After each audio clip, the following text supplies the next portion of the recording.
कई बार आप पे आरोप लगे हैं कि आपका जो मॉडल है चुनाव जीतने का वो ये है कि फ्री बिजली, फ्री पानी। You are somebody who understands numbers. आप इंडियन रेवेन्यू सर्विस में रहे हैं, नंबर्स आपको पता है, टैक्स कलेक्शन कैसे होती है, टैक्स की रिक्वायरमेंट किन चीज़ों के लिए होती है।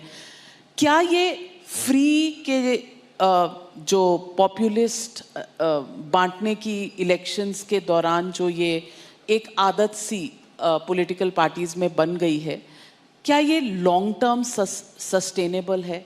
क्या ये गुड पॉलिटिक्स है? बहुत अच्छी पॉलिटिक्स है, सबको करनी चाहिए।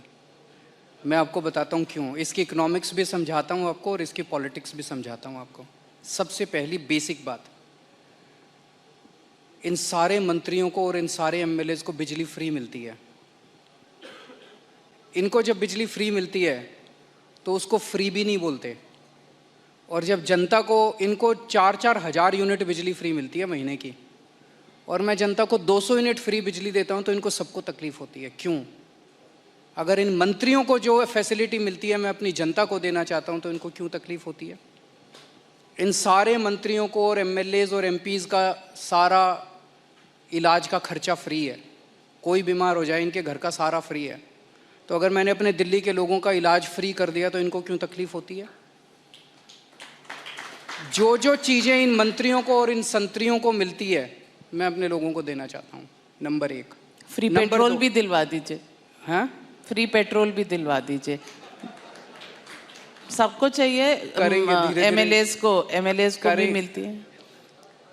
दूसरी चीज़, अगर मैं, एक समय था जब मैंने सुना था कि राजनीति के अंदर एक समय था जब फ्री बांटते थे, और फ्री बांटने का पैसा कहाँ से आता था?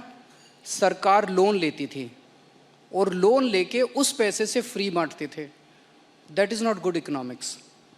अगर मैं, आपके पास जो पैसा है उस पैसे से, उसमें आपके टैक्स नहीं बढ़ा रहा, टैक्स उतना ही है, मैं घाटे में नहीं। आज दिल्ली सरकार पूरे देश में अकेली सरकार है जो फ़ायदे में चल रही है, घाटे में नहीं चल रही।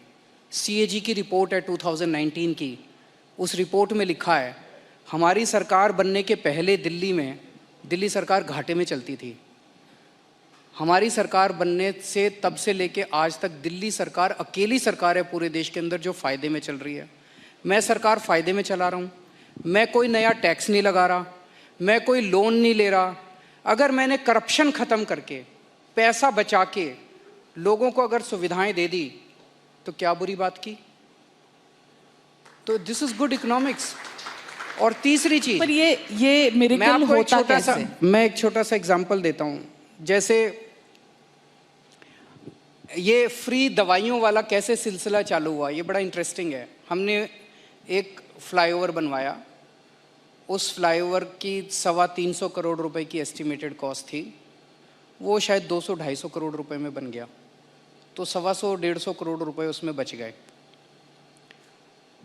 कैबिनेट मीटिंग चल रही थी, हम लोग डिस्कस कर रहे थे, तो पता चला कि ये 125-150 करोड़ रुपए बच गए। सो मैंने उनसे पूछा, हेल्थ मिनिस्टर से, मैंने कहा मान लो हम दिल्ली के लोगों की सारी दवाइयाँ फ्री करना चाहें, हम ये डिस्कस कर रहे थे इस पैसे को कहाँ इस्तेमाल करें। तो मैंने कहा अगर हम सबका इलाज फ्री करना चाहें तो कितना खर्चा आएगा? So after 2-3 days they got back to me, they said 300-350 crore. So मैंने कहा ठीक है, इतना तो हम फ्लाईओवर बनाने में ही बचा लेंगे, इतना का पैसा। तो अगर मैंने फ्लाईओवर बचा के लोगों का इलाज फ्री कर दिया तो क्या बुराई है? मैंने सुना था कि एक मुख्यमंत्री हैं शायद गुजरात के, उन्होंने अपने लिए एक जहाज़ खरीदा 190 करोड़ रुपए का।